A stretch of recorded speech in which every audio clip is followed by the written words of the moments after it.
কে হিন্দু, কে মুসলমান, কে বৌদ্ধ, কে খ্রিস্টান সেটা বড় পরিচয় নয়। আমাদের সবচেয়ে বড় পরিচয় আমরা মানুষ। আমরা হিন্দু মুসলমান এই বিভেদে না যে আমরা পরস্পর ভাই বোন হিসেবে, পরস্পর প্রতিবেশী হিসেবে সমৃদ্ধির একটা সমাজ করতে চাই।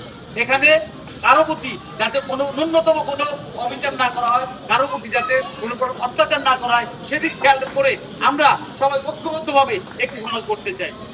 এই জন্য আমার মনে হয় এবার একটি সুযোগ এসেছে। কারণ আমাদের এই অঞ্চলের মানুষ, আমাদের এই অঞ্চলের বেশিরভাগ মানুষ কিন্তু একটি বিশেষ দলের প্রতি এতদিন একটা দুর্বল ছিল। সেই দলটি এখন নেই, এই দলের প্রতীক নেই। সেজন্য এবার কিন্তু আপনাদের একটা সুযোগ এসেছে আপনাদের ভাইকে, আপনাদের সন্তানকে, আপনাদের আত্মীয়কে, আপনাদের প্রতিবেশীকে এবার ভোট দিয়ে এমপি নির্বাচন করা। আমার অনেক